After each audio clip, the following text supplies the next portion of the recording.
Ketika kita menikah misalkan tidak dengan orang yang dikenal saat itu juga, tapi kita ada komitmen, ada visi dan visi yang sama. Nah, itu siapkan tadi saya katakan bahwasanya kita dalam pernikahan itu harus ada positif selalu dibawa ke arah positif itu. Benar. Sehingga tidak ada ketakutan kita nanti kalau nikah saya nanti begini, saya nikah nanti begini, itu kan masih dalam angan-angan kita, dalam pola pikir kita. Nah, jadi kita jangan menanamkan hal yang negatif dulu.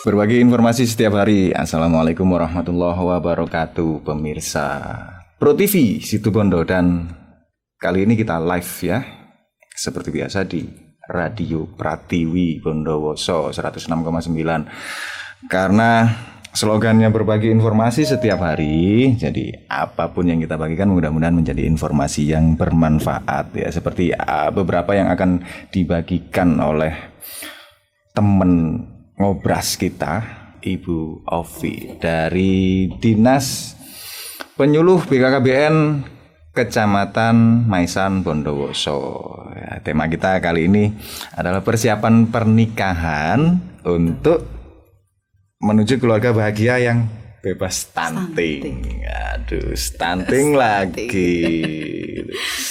Bu Ovi, nama lengkapnya Bu, boleh diperkenalkan Bu untuk pendengar. Terima kasih. Nama lengkap saya cukup panjang ya, cukup panjang. Jadi mudah-mudahan rezekinya juga panjang. Amin. Nama saya Kenceng kalau udah denger rezeki itu. Ovi Lastiwaryani Tripurjonowati. Itu panjangnya. Jawa banget Bu. Jawa, iya. Makanya panjang sekali karena orang Jawa. Jadi cukup panggil Bu Ovi aja, biasanya kita panggil Bu Ovi. Siap. Bu, kenapa bisa Jawa banget? Memang dari nenek moyang kita ada darah Jawa, ya. Darah Jawa. Kebetulan ini namanya panjang karena ada urunnya dari buyut yang ngasih nama nih. Jadi podok urunan kabeh. Ya. Emang gitu Bu ya? Kak dulu ini ya. Gini. Ya. Bisa jadi seperti itu. Mungkin juga. Mungkin kejadian yang sama dengan arti ya. Kalau nama itu mengandung arti, mengandung doa, itu yang paling penting. Yang paling penting seperti itu. Saya sendiri yang agak bingung Bu dengan nama saya gitu. Nama saya Joko Minor Pratikto. Lagi kalau mengandung sebuah doa atau arti Joko, oke lah Joko ya. Meskipun anak saya sudah 2, sekarang saya masih Joko. Dan Joko saya diakui negara gitu kan. Karena sesuai KTP gitu. Ada nicknya. Kemudian di nama tengah Minor. Kalau memang mengandung arti yang baik, kenapa Minor? Kenapa Minor itu kan mungkin golongan minoritas, golongan yang terpinggirkan atau golongan apa gitu.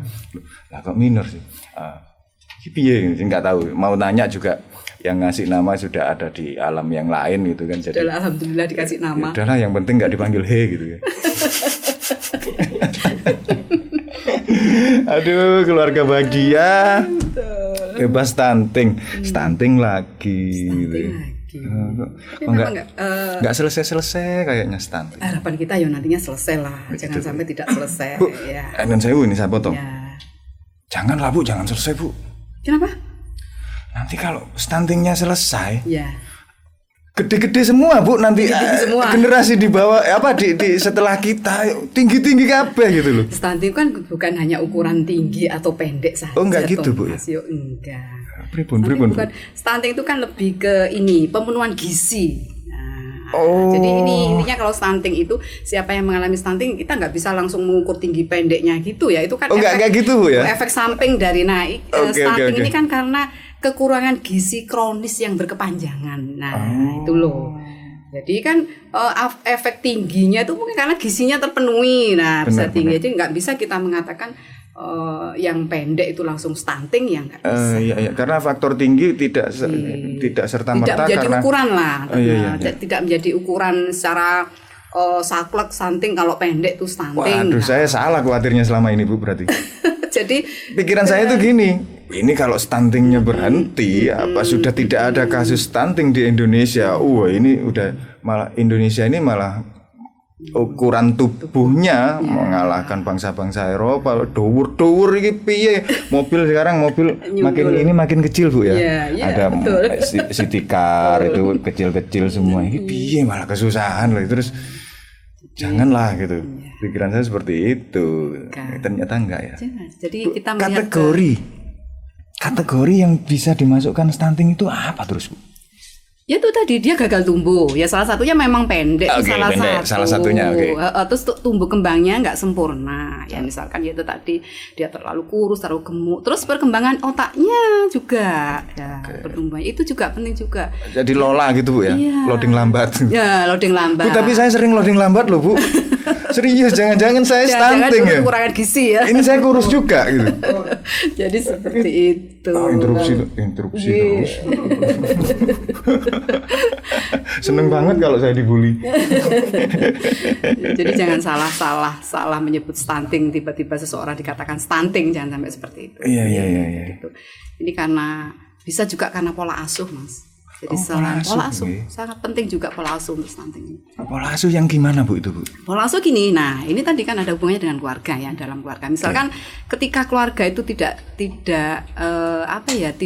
punya karakter, tidak punya kekuatan, maksudnya tidak harmonis gitu ya. Misalkan contohnya gini, dia kan tidak bisa menyiapkan sebuah keluarga yang direncanakan. Ya, gitu ya. Jadi misalkan dampaknya banyak sekali memang. Jadi kita mulai dari awal aja ya. Awal terjadinya sebuah keluarga gitu. Itu kan dimulai dengan adanya perkawinan. Nah, otomatis kan perkawinan ini harus sah dulu ya. Nah, bukan hanya itu saja. Faktor umur, usia. Nah, faktor umur, usia idealnya berapa? Itu kan kita harus tahu juga. Kenapa? Ini kan nanti berpengaruh dalam pola pikir dia, gimana dia merencanakan keluarganya. Nah, jadi nanti tapi kan usia itu tidak menentukan kekuatan pola pikir seseorang Bu. Kedewasaan seseorang tidak bisa dihitung dari usia. Kadang-kadang ada yang remaja tapi pola pikirnya sudah dewasa kan gitu kadang-kadang. Itu satu sisi ya. Tetapi dia secara fisik, mental, ekonomi, banyak. Jadi banyak hal. Jadi bukan hanya mencakup keseluruhan gitu tadi Bu ya. Keseluruhan ya. Jadi kesiapan mereka dalam fisik, mentalnya, ya ekonominya, itu semua kan menjadi satu kesatuan. Yang nggak bisa kita hanya siap aja dia siap menikah, sejauh mana dia siapnya, seperti itu. Oke lah, secara usia siap, secara usia siap, fisik siap, pola pikirnya oke lah, mungkin pola pikir sudah oke lah, tinggal ekonominya misalkan rasiderapi hanya satu faktor gitu. Kenapa saya masih pengangguran ya Pak gitu, saya masih gini. Terus ini dia paham nggak ya tentang kesehatan reproduksinya dia?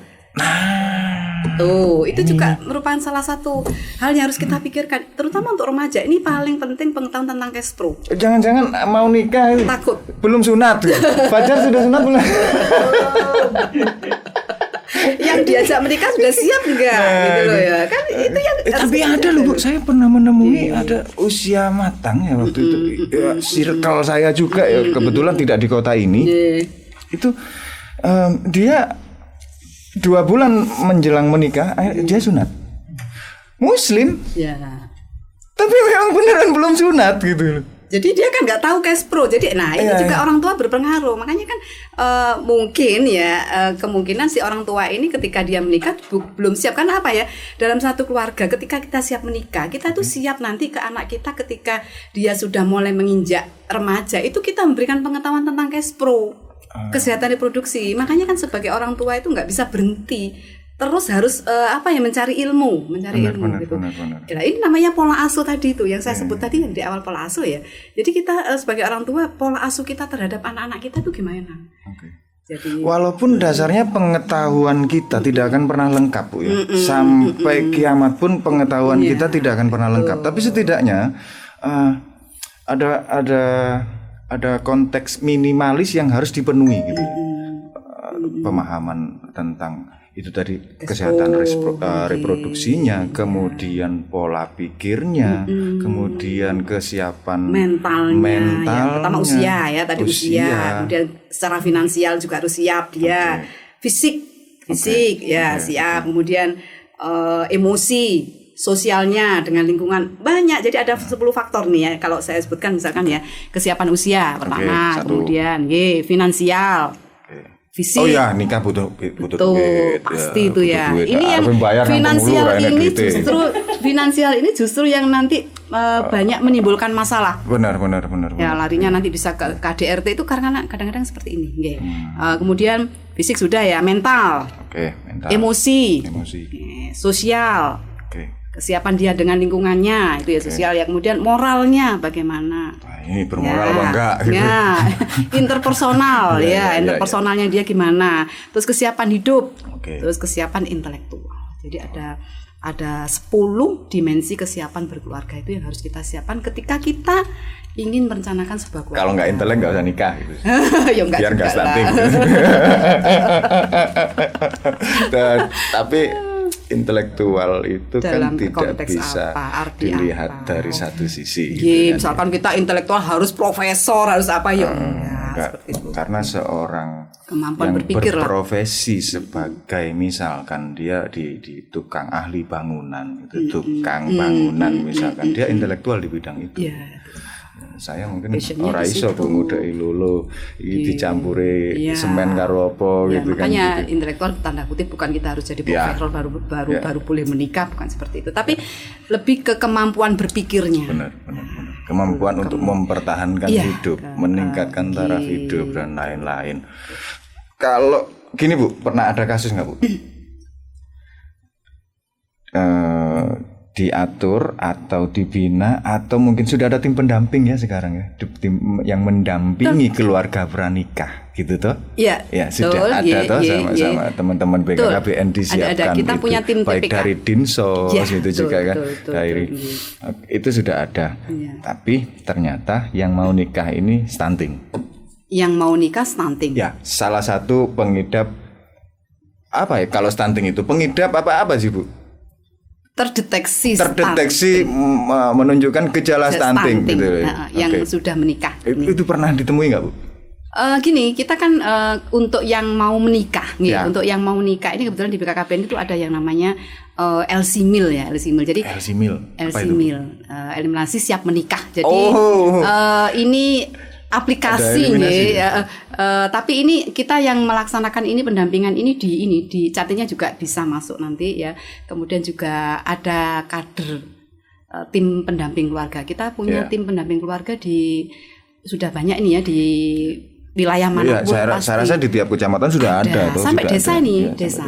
Jadi itu unsurnya dari Vaskes, dari unsur PKK, kemudian dari unsur KB. Jadi ketika ada catin itu kita masukkan ke LC-MIL-nya. Nanti di situ nanti akan tahu dia itu siap menikah atau tidak siap menikah.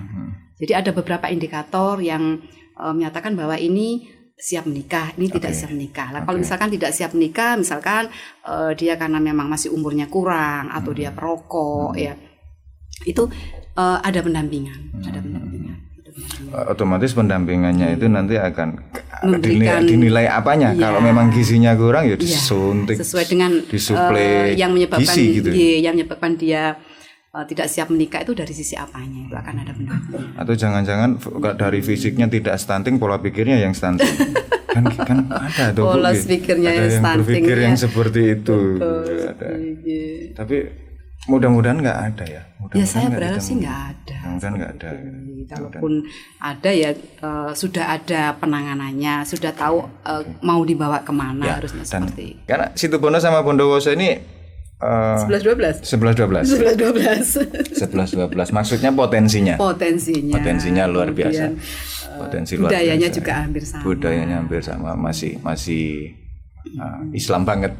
Islam banget sih, masih teduh banget di sini gitu. Adem ayem katanya ya. Karena ketika perjalanan ini saya sempat sama teman-teman ngomong golek masjid. Sempat diprotes. Di sini nggak perlu cari masjid, sampai lewat sebentar setiap tempat ada gitu. Oh iya gitu. Oh iya ini bukan di Zimbabwe ternyata. Atau Konoha gitu. Yang ngetren sekarang istilah Konoha. Bicara masalah Konoha, di Konoha itu ada beberapa yang seperti yang kita sampaikan tadi, ada beberapa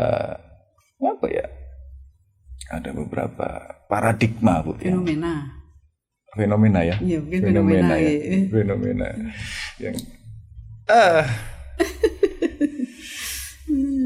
kenapa sih perlu dipersiapkan pernikahannya biar tidak terjadi stunting? Ya, karena macam-macam, Bu ya, macam-macam karena kompleks banget. Yang di daerah Tapal Kuda ini, ya kita mau pungkiri atau mau jujur, itu terserah lah, mau mungkir atau mau jujur. Cuman dari catatan kami pernikahan usia dini itu masih tinggi, masih tinggi, Bu ya. Dan salah satu faktor adalah budaya. Otomatis ketika sudah bilang budaya, keluarga. Nah ini yang perlu disiapin ini yang mana, Bu, terus? Yang remaja yang akan kok akeh yange ya, Bu? Yang akan yang kok banyak yangnya gitu. Berarti ini belum remaja yang persiapan nikah atau keluarganya yang perlu dikasih pendidikan ini. Pendidikan ya? Dua-duanya ya? Iya. Jadi bukan hanya dari sisi remaja saja, dari keluarganya juga, dua-duanya sasaran kita. Oke, kita bahas yang mana dulu? Kalau remaja misalkan ya, nggak akan selesai. Saya ini, Bu. Iya, nggak akan selesai ini ya. Kalau mau yang mana dulu ini ya? Iya, jadi dua-duanya. Jadi kayak telur sama ayam. Loh, iyalah itu. Nggak bisa satu-satu. Jadi dua arah ini harus dua-duanya. Ya, ketika di remaja, kalau kita bicara remaja ya, remaja ini juga harus disiapkan kan, tadi ada 10 dimensi tadi ya, disiapkan untuk menikah, seperti itu. Sehingga nanti ketika dia menikah, dia sudah bisa merencanakan saatnya kapan dia menikah. Banyak ini ya, saatnya kapan dia, tentu yang ini yang menjadi perencananya yang banyak ya, kapan dia mulai punya anak, jumlahnya berapa. Nah, banyak sekali itu. Itu salah tapi satu kan loh ya. Banyak anak banyak rezeki. Kenapa? Banyak anak banyak rezeki. Dulu ya. Dulu ya. Belum pusing ya. Nah, tapi juga gini, banyak anak banyak rezeki. Kalau memang rezekinya banyak nggak masalah loh. Kita tidak membatasi loh kalau berencana. Tapi rezeki kan tidak selalu dengan nominal, Bu. Seperti itu. Kesehatan juga merupakan suatu rezeki gitu kan. Betul. Jadi banyak anak dia bisa nggak? Dia mengelola keluarganya ini bisa nggak? Dia bisa nggak memberikan pola asuh yang baik kepada jumlah keluarganya yang besar. Ini kalau dari sisi remaja. Di remaja pun kita itu ya sudah ada berapa kelompok kegiatannya. Seperti Big Air. Nah, mereka biasanya di sekolah-sekolah itu ada. Sekarang malah ada program SSK ya, di mana isu-isu kependudukan ini masuk ke mapel di sekolah itu ada juga. Itu ada. Berarti Ibu sering juga turun ke sekolah-sekolah untuk penyuluhan dan lain-lain. Ketika kita memang diundang ke sekolah, kita juga ada narasumber biasanya di tahun ajaran baru. Berarti Bu guru juga dong, Bu? Apa saja yang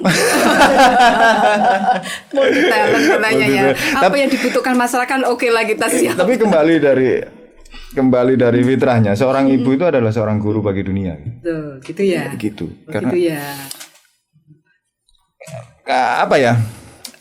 Seorang pemimpin yang hebat pasti di belakangnya itu punya seorang istri yang luar biasa. Ya, ada perempuan yang luar biasa. Kemudian seorang anak yang hebat juga.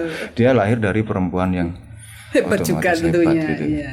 Ini ya makanya tadi kan, jadi kan tanya ya dari mana dulu yang didalukan, sama seiring sejalan. Berarti cenderung ke pihak perempuan kan, Bu? Kenapa?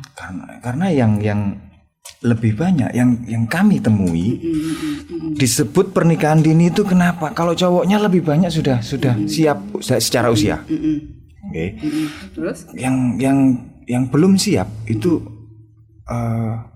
justru dari secara usia itu si cewek. Calon pengantin wanita. Terus? Ini yang masih ini berarti ya perlu dititik beratkan ke situ dong. Dan juga ibunya si cewek mungkin.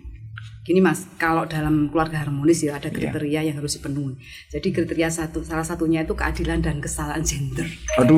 Nah, kalau sudah berbicara seperti itu, di mana dalam keluarga ini kita nggak boleh membedakan loh ya. Membedakan antara anak perempuan, laki-laki, pendidikan harus sama. Nah, mungkin ada kesalahan di sini.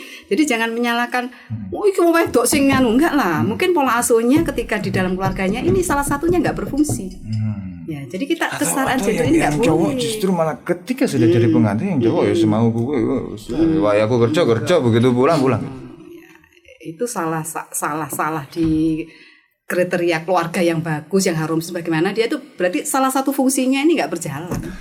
Aduh, keluarga harmonis itu kayak apa sih Bu? Yang keluarga harmonis ya, keluarga secara harmonis, umum lah. Secara umum ya. Secara umum. Jelas harus ada suami ya, ada istri. Sudah ya, status perkawinan yang sah itu tadi. Status perkawinan yang sah, kemudian ketaatan ibadah. Ini mesti kan dimulai dari nikah itu kan ibadah ya. Ya. Nikah ibadah ya. Salah satu dari bagian ibadah. Salah satu dari bagian ibadah itu kriterianya. Jadi kita memandang bahwa pernikahan itu sebuah proses ibadah juga ya, bagian dari ibadah kita. Kemudian usia perkawinan. Nah, itu kriterianya harus ideal. Ya, karena ada catatan yang pernah saya baca, 1 dari 4 anak Indonesia itu menikah di usia 16 tahun kurang. Ya, benar itu. Berarti itu kan bukan menjadi kriteria keluarga harmonis itu. Nah, jadi tadi kan tanya apa sih kriteria dari keluarga harmonis? Itu yang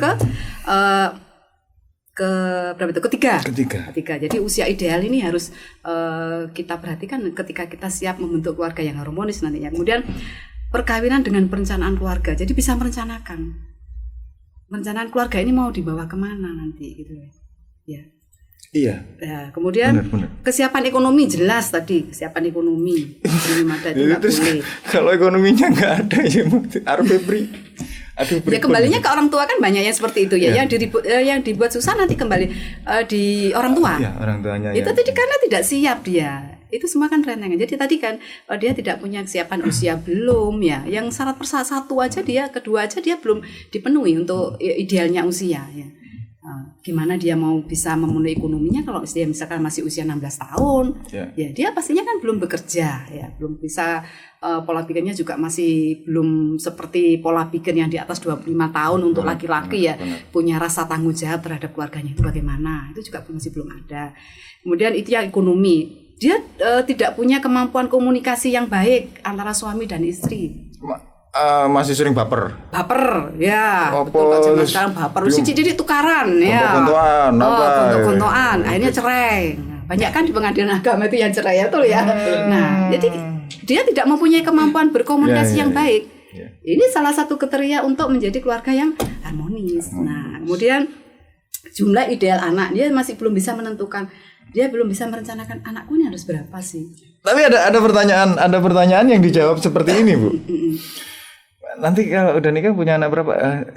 Sedikasinya sama Gusti Allah gitu. Betul sih, betul. Seperti kita nggak bisa terlepas. Tapi ini namanya perencanaan toh Mas. Manusia kan ada usaha dan upaya ya. Kita diberi akal dan pikiran untuk berusaha dan berupaya. Kalau seperti itu ya memang tidak bisa memang semuanya apa katanya di atas. Kan kita merencanakan. Kita jumlah apa? Mau dikasih 3 tuh mesti kan jalarannya, kalau yang kuasa tuh mau ngasih 3, 4 tuh pasti ada. Saya pengen 3 Bu sebenarnya. Nah misalkan cuman nggak tega. Sudah 2 kali istri saya melahirkan nggak tega saya. Nah kan makanya kan hal seperti itu kan di luar 2 aja lagi. Nah ya kan hal seperti itu ya direncanakan 2 karena ada faktor X seperti itu kan kita bisa merencanakan. Perkara Allah ngasih tambahan 1 lagi itu di luar kita. Tapi kita tetap merencanakan. Kemudian keadilan dan gender tadi harus sama.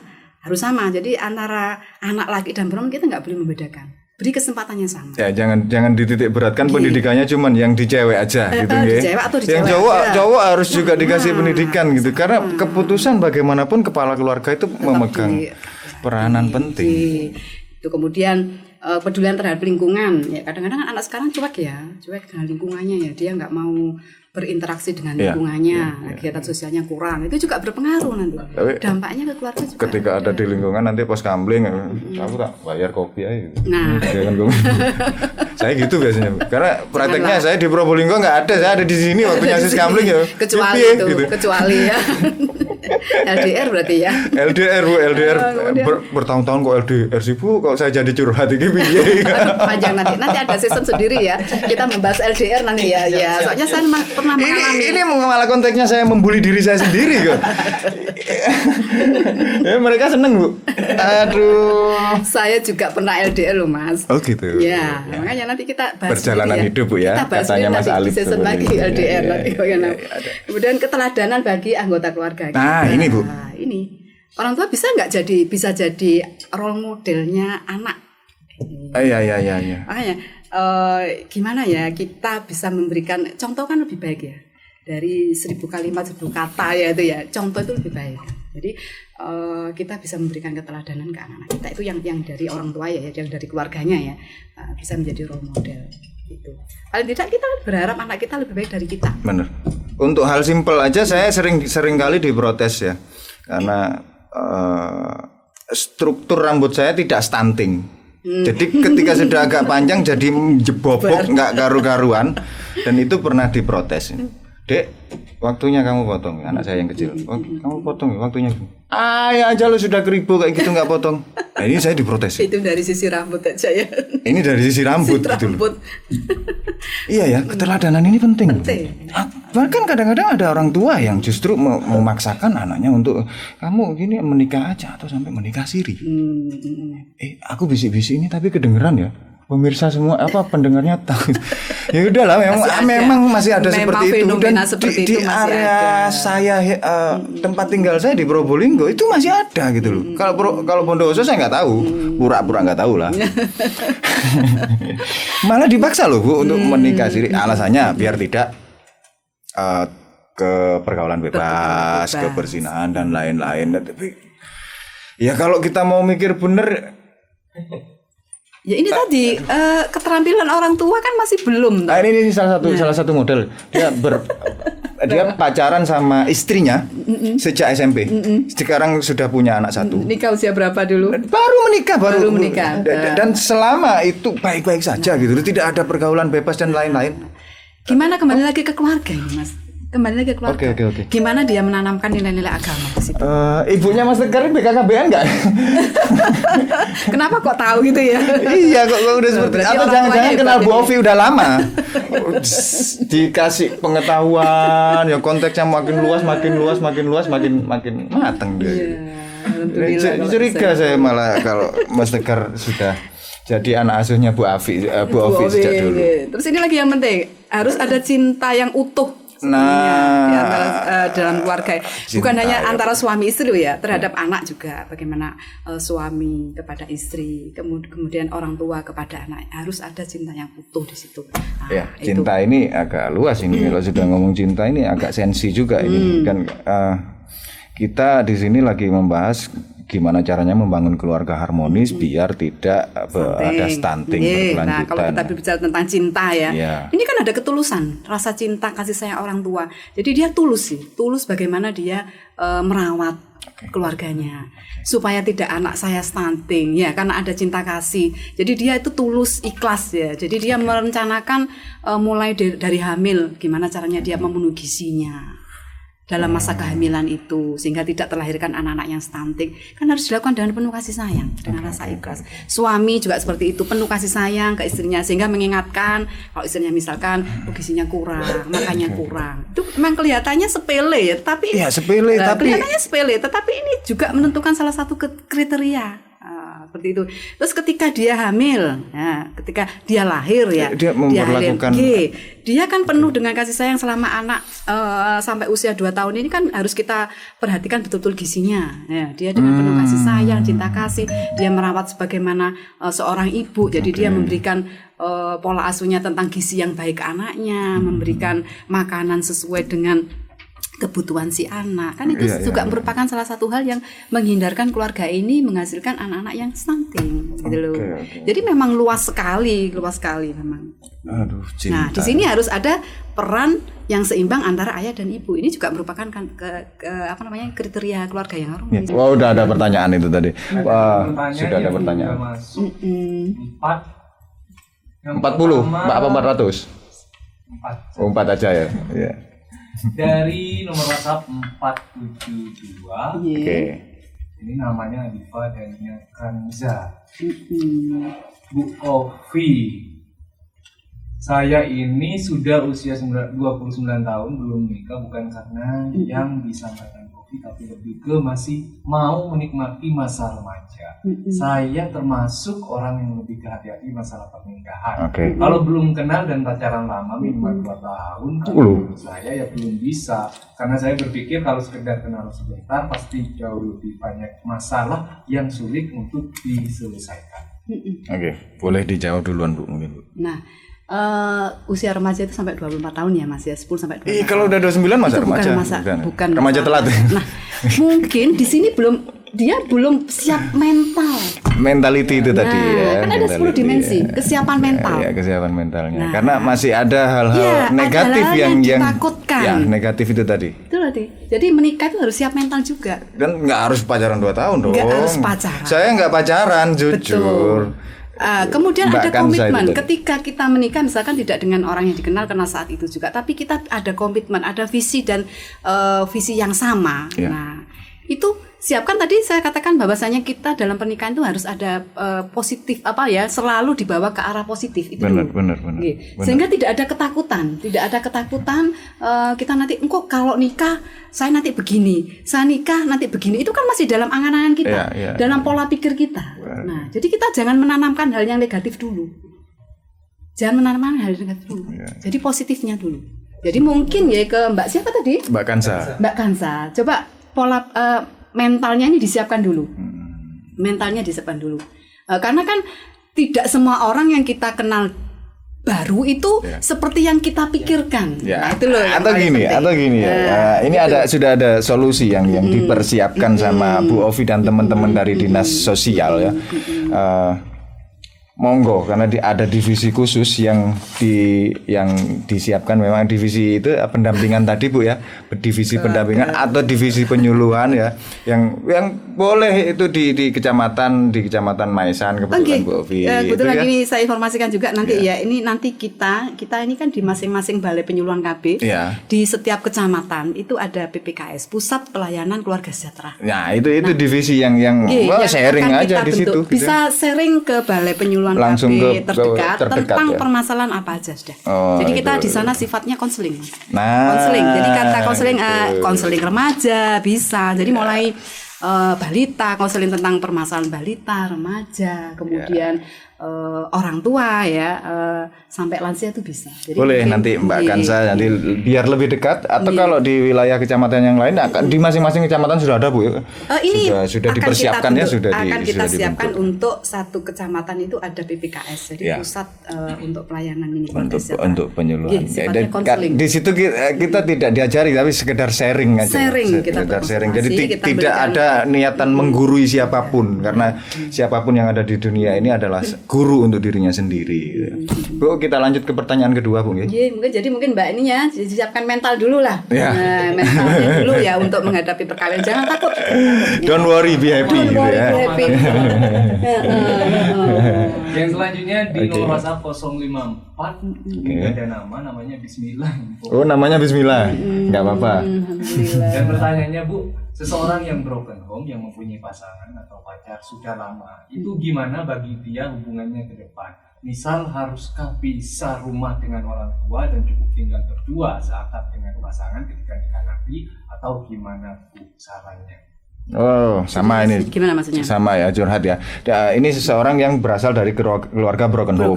Ya, broken home. Jadi mungkin tinggal yang tinggal di situ, dia mau menikah tapi satu atap sama ibu atau ayahnya di situ, karena sudah broken home berarti hanya satu orang di situ.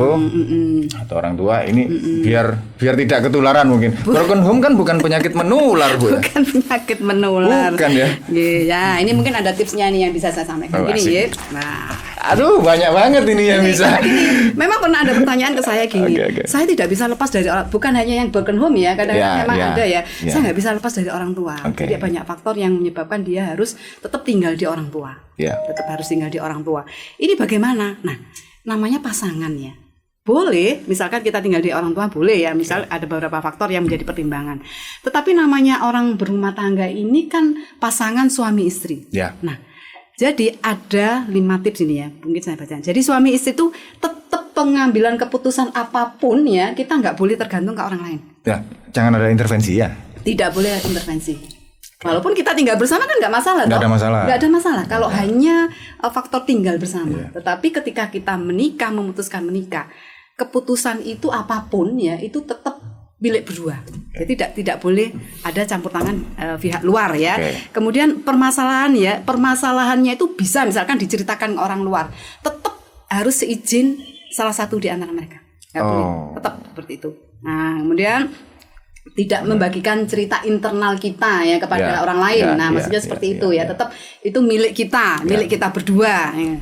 Terus keluarga besar ketika kita berkumpul keluarga besar tidak boleh mengambil keputusan untuk keluarga kita, nggak boleh, tetap kita. Tetap kita yang memutuskan. Jadi intinya di situ kekuatan kita. Jadi visi misi kita sama dalam keluarga itu sehingga kita bisa mengambil keputusan di keluarga kita. Ya, jadi tidak ada judgement. Kamu itu suami nggak benar, kamu itu istri nggak baik. Jadi nggak ada judgement dari siapapun yang tinggal saat di situ. Ya, jadi tetap keputusan apapun dalam hal apapun milik berdua. Jadi kalau cuman menerima saran sih boleh, tetapi keputusan akhir menerima saran, kemudian kita cari masukan boleh, tetapi juga menerima saran masukan pun juga harus izin ini kita berdua antara suami istri. Boleh nggak saya share ke ini? Boleh nggak saya sharing ke seperti ini? Tetapi keputusan akhir tetap di orang tua. Ya, lanjut pertanyaan ketiga, Mas Alif. Dari Wawan, nomor WhatsApp 6462. Menyongsong pernikahan gimana Bu? Kayaknya faktor kesiapan yang utama ekonomi. Kamu kaya, kamu berkuasa. Kamu kaya, banyak wanita datang sendiri mungkin. Jadi perbaiki ekonomi dulu deh kalau mau nikah. Betul nggak Bu pendapat saya? Ini ekonomi memang perlu disiapkan. Tapi apakah kita bangga ya misalkan mapan itu kalau bukan hasil ini kayaknya ada hubungan dengan pertanyaan yang pertama tadi di usia 29 mungkin secara ekonomi beliau sudah mapan, sudah siap gitu, tapi yang ketiga ini malah lagi menyiapkan faktor ekonomi gitu. Tapi pegang duit tapi nek pola pikir iki ya belum siap, tetap kan akan takut faktor, gitu ya. Salah satu faktor. Sedangkan untuk nikah itu bukan hanya tergantung ke ekonomi saja. Ya, setidaknya ada 10 pokok bahasan itu tadi ya, 10 faktor. Walaupun kita siap secara ekonomi, mental kita nggak siap, ya sosial kita nggak siap, semuanya itu juga berpengaruh, nggak bisa. Salah satu hanya ekonomi aja, oke sih boleh menikah. Sakarep aku di duit aja menikah apa, tapi pasti dampaknya nggak bagus nanti. Karena apa yang menjadi dasar hanya ekonomi saja. Ekonomi aja. Jadi sing ono pikirane sing penting aku sugih, sing penting aku kaya. Aku mau berbuat apapun bisa. Nah, itu kan negatifnya di situ. Saya secara penghasilan bisa mampu. Sebelum menikah dulu lebih baik Bu daripada secara nominal ya. Lebih baik daripada setelah menikah. Tapi saya mampu mempunyai apa-apa atau ngeredit apa-apa atau beli apa-apa itu ketika saya menikah. Sudah menikah. Sebelum menikah orang duwe apa-apa Bu? Serius. Serius kemana-mana naik taksi apa menikmati kehidupan. Kenapa? Ketika kita sudah ini ada dua, yang berpikir dua orang kok. Jadi sekarang kalau dulu kita mikir sendiri mungkin ya, walaupun kita punya. Kalau dulu pegang duit sendiri, kalau sekarang begitu dapat penghasilan langsung kasih istri. Kebetulan dapat istri yang bagus, sudah siap semuanya ya secara emosional dia siap menikah, mental siap menikah, fisik dia menikah. Duitnya tidak dikhususkan untuk maskara. Nggak bisa hanya ekonomi aja yang harus kita perhatikan, nggak bisa. Walaupun itu salah satu faktor pendukung ya. Gitu loh, nggak bisa. Jadi semuanya itu harus 10 dimensi ini lengkap lah, paket lengkap ya. Boleh Mas Wawan mungkin main-main ya setelah nanti tim penyuluh ini siap. Langsung sharing aja. Pertanyaan terakhir ini juga kayaknya cowok dari. Aduh, banyak yang cowok ini ya. Kalau nama kontaknya thank you always understanding. Yes, thank you. Same.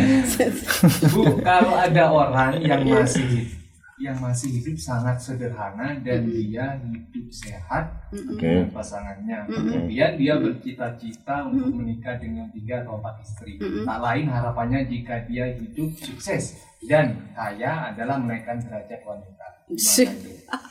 Pikir macam saiki guys, pikirannya wis ngene ya.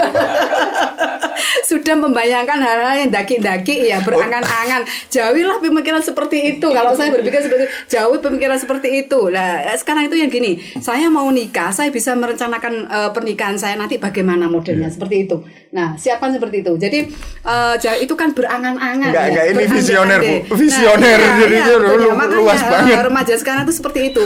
Ojo lah wis berangan-angan seperti itu, tapi siapkan kita ketika kita mau menikah dari sisi usia juga disiapkan. Ya tadi di 10 dimensi tadi itu siapkan gitu loh. Jadi janganlah ke arah sana dulu lah seperti itu ya. Kita rencanakan yang baik-baik aja dulu. Atau setidaknya gini, kalau boleh dibuat guyonan ya, menikah aja dulu. Jangan berpikir untuk menikah kedua, ketiga, keempat itu. Menikah aja dulu, rasa nopi menikah gitu ya. Ya, aduh. Itu ya. Tapi memang ada sih pola pikir seperti itu, dan itu menjadi guyonan. Saya kira ini guyonan ya. Tetapi guyonan juga, tetapi ada bagusnya juga. Memang guyonan, saya tahu ini guyonan ya, enggak ke sana pasti guyonan ya. Tapi ojo lah Mas, wis lah guyonan sing liyane ae. Saya takutnya jadi doa nanti ya. Guyonan yang tidak adil ya. Kalau saya bilang oke lah dari sisi agama kita diperkenankan sebagai laki-laki. Tapi kalau mau dari sisi emansipasi wanita, kenapa wanita tidak ini? Nggak bisa nih secara agama. Banyak faktor ya, banyak sisi dari kita melihatnya di sisi tapi mana. Saya seneng bahas yang hal-hal fikih seperti itu, karena nggak akan ada habisnya. Betul. Ayo yang bahas penting kan fikih. Gitu. Siap nggak dia? Adil nggak dia seperti itu kan ya? Terus biar nek bojomu menikah dengan dua suami, 3 suami, biar bisa terima pora gitu. Jadi intinya hati itu nggak bisa dibagi-bagi. Hati tidak bisa dipungkiri ya. Hati tidak bisa dibagi-bagi, Bu ya. Tidak bisa dibagi-bagi. Alah, yus benai lah, saya bukan Soekarno. Seperti itu ya. Ya, walaupun saya pengagum saya beliau. Adalah saya gitu. Saya adalah pengagum beliau, saya bukan Soekarno. Aduh, Bu. Aduh ini karena harus diakhiri. Tapi mudah-mudahan tidak berakhir ya. Mudah-mudahan tidak berakhir kolaborasi kita. Kita bisa bersinergi dengan waktu. Tetap di Ngobras di Radio Pratiwi 106,9 Bondowoso, dan bisa dinikmati juga di Pro TV Situbondo setiap hari Senin dan Rabu. Jangan lupa jamnya jam 10 pagi bersama Dinas Sosial Kabupaten Bondowoso yang kali ini diwakili Bu Ovi. Di edisi berikutnya akan ada banyak bahasan-bahasan yang menarik. Jadi bukan cuman untuk kalangan remaja, tapi untuk semua kalangan, termasuk untuk orang tua dan ya orang-orang yang sudah tidak tua. Orang tua bukan lansia maksudnya Mas. Ya.